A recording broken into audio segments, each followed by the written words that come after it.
Why are Christians so afraid of Satan and demons? We hear it all the time. People say, Satan is attacking me, Satan is bothering me.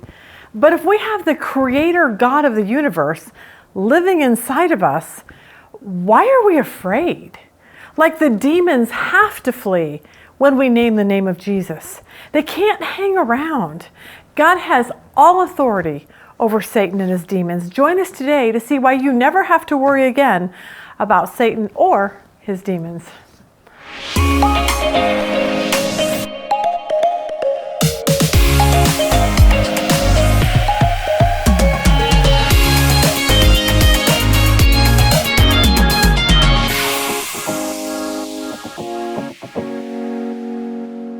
Okay, Valentine's Day.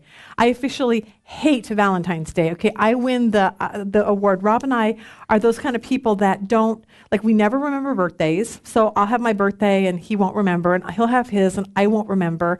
And then anniversaries, like, forget that unless my mom sends a card like 3 days in advance. We never know it's our anniversary. So we are pathetic. So Valentine's Day, of course, I never even thought of it. Okay, so we're trying to sell this trailer, and so for a week, Rob's been going, Lisa, could you try to find the trailer title? So I've been through every drawer possible, and of course, there's no title anywhere because we bought it like 20 years ago. So so Valentine's morning, I still didn't realize it was Valentine's, but I thought, I'm going to go check this one drawer that I'm assuming nothing is ever in there. So I found it. So between that time and when I showed it to him, I realized it was Valentine's Day. So I pulled the Valentine's card. I'm like, happy Valentine's Day. I'm getting you the coolest thing you're going to be so excited. And so I put it on the desk, and he was like thinking I was the best wife ever. So all it takes for him is a title to a trailer, and we're good to go, I guess. So yeah, so we're bad for that. Okay, let's keep on going since we're kind of going to be on a roll today. For those of you that are new, we are going through the Gospel of Luke. We figure it will take us probably years, the rate we're going. So, which is fine because I'm learning so much stuff. I'm so excited for what we're going to learn. So what we're going to do, last week we ended up, Jesus went from Nazareth, his hometown. They basically kicked him out. They wanted to kill him, which was kind of sad. So he moves his ministry to Capernaum. If you have a Holy Land book and you weren't here last week, just look up Capernaum, and you'll see the pictures of the ruins over Peter's house. It's kind of cool. And this is where Jesus now sets up his ministry. And so last week we saw that he was casting out demons in the synagogue, but we stopped in the middle of verse, I think it was chapter 4, verse 33. And what we went off on a little tangent last week, because what happened was Jesus was casting out a demon in the synagogue. So we went off on this whole thing about church and how the people in the church, we need to start. People in the church can be just as goofy as, outside of the church. We think that we should have a church filled with nice, happy, holy people, when in fact the church should be a place for very sick people to come, and we should love them to Christ. So that was all last week. So we're going to pick up there.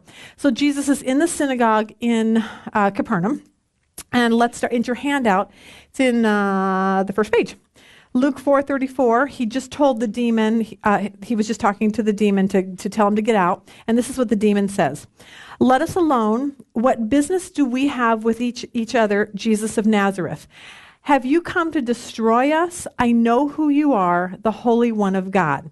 Now, to me, I've read that a million times and never even thought anything about it. But think about this for a second.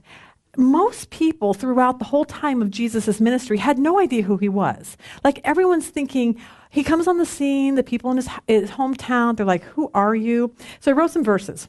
Matthew 14, verse 1 and 2. At that time, Herod the Tetrarch heard the news about Jesus and said to his servants, this is John the Baptist. He has risen from the dead, and that is why his miraculous powers are at work within him. So Herod thinks that he is John the Baptist who's died and is kind of reincarnated or whatever. So Herod has no clue who Jesus is. Mark 6:3. This is the people in Nazareth. Is not this the carpenter, the son of Mary, and brother of James and Joseph and Judas and Simon? Are not his sisters here with us? And they took offense at him. So all the people in his own hometown are like, he's just that kid that we knew when he was young, and his mom and dad are Mary and Joseph. So they could not picture that he was God. Look at Luke 2:19. Mary is mother, but Mary treasured all these things, pondering them in her heart. And I think Mary had sort of a view, probably a better view than most. I guess if an angel comes and says you're going to get pregnant even though you're a virgin, that will kind of shake you up a little bit. But I'm not even certain she totally grasped the whole picture. And sometimes, I mean, you even saw her one time coming going, I just want to talk to my son. And he's like, who's your mother, brother? It was a crazy scene. So I think even her at some point was kind of a little, I'm still not totally convinced who this is. Mark 8:27, Jesus went out along with his disciples to the villages of Caesarea Philippi, and on the way he questioned his disciples, saying to them, who do people say that I am? They told him John the Baptist, and others say Elijah, but others one of the prophets. So most of the people around him had no clue who he was. But the amazing thing is that the demons know exactly who he is. And that's what I want to talk about today is this whole demon realm, because I think when we realize how powerful Jesus is and how unpowerful they really are, I think it will change our view a lot on the things that we go through in our life. Look at James 2:19. It says, you believe that God is one, you do well. So do the demons believe and shudder. I love the Amplified.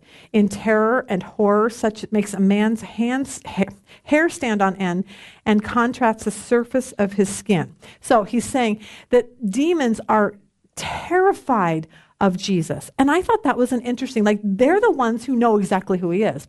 Us people, we have no clue. We're just like, yeah, he says he's God and he's Jesus and he died for my sins. But I think today, hopefully we get this powerful view of who Jesus really is. Now, today we're going to talk about demons.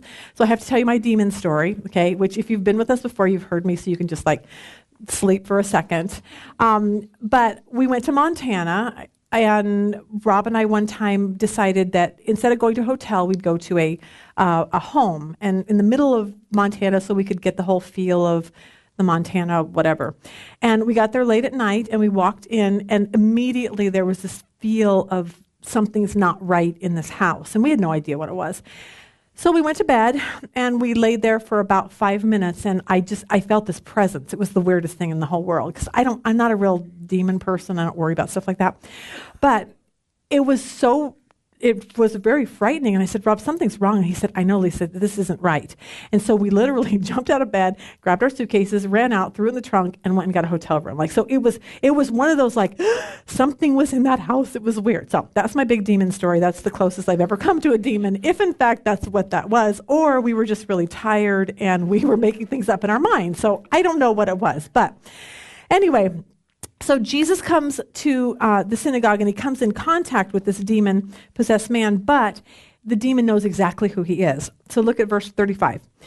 But Jesus rebuked him, the demon, saying, be quiet and come out of him. And when the demons had thrown him down in the midst of the people, he came out of him without doing him any harm.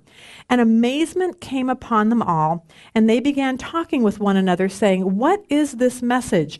For with authority and power he commands the unclean spirits, and they come out. And the report about him was spreading into every locality in the surrounding district. So I think what Luke wants to make us see, which I'm so excited about this part of it, is that Jesus has authority over everything. The seen world that we live in, the unseen world that we don't see. Jesus is the one that has the authority over it all. And so that should help us in our life to feel more comfortable when you hear about Satan and demons and all that. C.S. Lewis, I put it in your thing, in his Screwtape Letters, he says this: there are two equal and opposite errors onto which our race can fall about the devils. One is to disbelieve in their existence. The other is to believe and feel an excessive and unhealthy interest in them. So you have these two views. I read online, and I meant to write it down, but I forgot. There's this, there's, what's it called? A statistic that says how many people actually believe there's a devil or Satan. And it was amazing how most people don't believe that he exists. So you have that whole realm over here that says, oh, it's just this battle between good and evil, whatever. It's not really Satan. It's just more of a good-evil thing. And then you have on this side, you have people who are consistently worried, like, oh, I'm demon-possessed. Oh, I got a flat tire. It was the demon of flat tires. Oh, I got sick, and it's like I have the demon of sickness. I mean, people get really crazy on that. And so for me personally, not that anyone cares, but I just don't worry about them. I just don't. I tend to go on the view that God is really, really powerful and Satan is really not. And when I see demons running from Jesus, I'm like, you know what? That's the God who lives in me. And so I should be able to say, like that night in Montana, I should have stood up and said, demons flee, and then they would have gone because I have Jesus in my life. But I didn't think about it at the time. I was too frightened.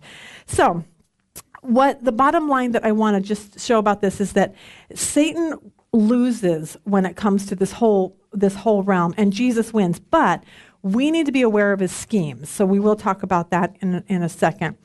But I want to talk about Satan, first of all, that he was a created being. He's not like God. God created him as an angel. So when you look at that, he doesn't have the powers that God has. He's not omniscient, and he's one created angel, okay? And then there's this band of them that decided to follow him, and then there's a third of them that comes down and roams the earth. But if you think of all the angels, and then you have the one third, I just kind of don't feel like they're as prevalent as people want to make it. I put in there 3 verses for you. I didn't write them out. Isaiah 14:12 through 15, Luke 10:18, and Ezekiel 28:11 through 19. If you want to study about Satan and where he came from, those are the verses to do that from there. So it seems like they get kicked out of heaven. A third of them come down here, and they're going to annoy us. And their goal is going to be to try to distract us and try to get us away from furthering the gospel. So that's their mission in life. But the interesting part to me is that God has still given Satan access to heaven. And I don't really understand that. It's just weird to me. And we see that in Job 1:6 through 9. Now there was a day when the sons of God came to present themselves before the Lord, and Satan, the adversary and accuser, also came among them. Now to me that's just so odd. And the Lord said to Satan, "From where did you come?" Then Satan answered the Lord, "From going to and fro on the earth and from walking up and down on it." And the Lord said to Satan, "Have you considered my servant Job, that there is none like him on the earth, a blameless and upright man, one who reverently fears God and abstains from and shuns evil because it's wrong?" And Satan answered the Lord, "Does Job reverently fear God for nothing?" So basically there's this contest in heaven, and God is saying, I love Job, and I've given him all these awesome things. And Satan's like, well, of course he loves you. You've given him everything. And so God's like, well, go do whatever you want to him. You can't kill him, but I'm going to prove to you, Satan, that he loves me because he loves me, not because of the things that I give him. So that was an interesting, so we see that, and also in Zechariah 3:1 through 4, where it says, "Then the guiding angel showed me Joshua, the high priest, standing before the angel of the Lord, and Satan standing at Joshua's right hand to be his adversary and to accuse him." So we see that Satan is an accuser. He's allowed to go into heaven. God allows it for whatever reason for such a time. When you get into Revelation with us next week, Satan will be done. Like he won't be allowed in heaven anymore. And he's furious. It's kind of exciting. So come to Revelation. Okay. Anyway, so the thing that we see is that God allows Satan to do things, but he's always, always in control. Nothing is ever out of God's control. And when we get that, then no matter what happens in our life, we can say, you know what, I don't really care what it is, but I just know God is controlling the situation. Cheyenne is teaching a Bible study for her Liberty friends. It's kind of cute. Anyway, she came home a couple weeks ago and she said, "Mom," she said, "this girl started arguing with me today." She said, "I told her that God, anything that happens, that God is in control." And the girl said, "Absolutely not. That everything bad comes from Satan." And I said, well, you'd have to try and look at Job and see that that God allows Satan to do things. It doesn't mean he causes it, but he does allow things for his own purposes. So it's just a great point as a reminder that God always has authority over him. Now, the Bible talks a lot about demon possession, and I do think it's real because the Bible says it's real. But once again, I just don't think it's as prevalent as you and I think it is, just because I think there's a very limited amount of demons running around. And I tend to think that they're going to affect maybe the people that are really trying to further the gospel, maybe more than, I even was laughing. I put this in my notes, but I don't remember where I put it. I don't think they're worried too much about people in the United States, and I know that sounds really stupid, but I think we're so distracted. He's like, yeah, they're already on my team. Because, I mean, we have so many people that go to church. They're like, yeah, I go to church, but we're not fully committed. We're not fully devoted followers of Christ. And Satan's loving that. He's like, hey, as long as they go to church and they're not fully devoted followers of him, I'm fine with that. But anyway, that's my whole thinking. But I think that if we open ourselves up to things like fortune tellers or witchcraft or psychics, we got to be really, really careful. The Bible's very, very clear that that's an abomination to God. That's not even, as a Christian, never ever something that we should get into at all, because I think those are the things that open us up to anything that Satan can come in and do things. So I've told you my little Africa story before, too, that when we went to Africa, we went to a church service, and for them, when they come to Christ, it's like they don't do a thing like, hey, they sing Just As I Am, and they all come forward and they say a prayer and we're good to go. They have you come forward and then they say, come back tomorrow at 4 and we're going to tell you what the cost is to follow Jesus. So you can't just come to him. We're going to tell you that when you come to him, you probably will lose your family. You might be killed for your faith. When you come to him, it means you give up your life for him. So they got it figured out there that it's all about devotion to Christ. So, but the one thing that they did say that they do is, she said, well, and then we do like an exorcism. And I'm like, what? Like, we don't get that in the United States. But she said, because Africa is so filled with witchcraft and witch doctors and voodoo and things like that, that a lot of people have this whole demon thing. Now, we don't see that very much in the United States here in Phoenix, Arizona. But other countries, it's more prevalent that I think we see that. But I go back to thinking, I think we're just distracted here. I think we are being told something that's not true, that's like, just come to Jesus and you just get to go to heaven. Instead of saying, my life is devoted to you, God, and Jesus, you come in my life, and now everything changes, and I'm here to serve you, so what do you want me to do? So there's a big difference between those two. And so I think because we live in a country that most people they're not that devoted to God, so Satan just kind of bypasses us and heads to Africa is kind of what I think. So anyway, the next thing is that Satan is called the accuser of the brethren, and he likes to accuse people. So I wanted to tell you that if you are sitting here or you're listening, that some of you may feel like you always feel guilty. You always feel like God hates you. You always feel like God's mad at you. And if that's you, I need to tell you right now that that's one of Satan's greatest ways to get you off track. Because if he can make you really feel that way, then you're going to sit at home and you're going to be depressed, and you're not going to went out and get out and share the gospel and tell people there's freedom in Christ. You're not going to do that because you're going to feel all bogged down. And we don't want you to feel that way, because that's Satan, because he's an accuser of the brethren. That's what his job is. And so our deal here is, let's get a really big, good view of God, and then we can put Satan in his right place. So I always say that if you feel like you have a demon, like if you really feel like you've tried everything else and you're like, I feel like I'm demon possessed, go get someone to pray for you, okay? I really believe the power of Jesus is so magnificent. It's like when you see this in these places where Jesus just says, get out. And they have to do what he says. So we have so much more power in our life because of Jesus being in our life. So other names for Satan is liar, father of lies, devil, serpent, ruler of this world, prince of power of air, evil one. And he walks around like a roaring lion seeking to devour someone. And we'll talk about that in a second. But his goal is really to blind people to the gospel, to keep you in bondage, to keep you guilty, to keep you doubting, to keep you in confusion, to keep you fearful. I mean, this is what he wants to do. And if he can keep you in that, then you will have no effect out there. Because if you're depressed and you're fearful and you always feel guilty, and then you want to share Jesus with your next door neighbor, but they see that you're acting like that, they're going to be like, why would I want to come to Christ? Like, there's no power in your life. And so what we want, and that's Satan's goal. He wants to do that to you. And we want that to stop as of today. So if you're feeling that way, you need to stop and say, you know what? I'm not doing that anymore.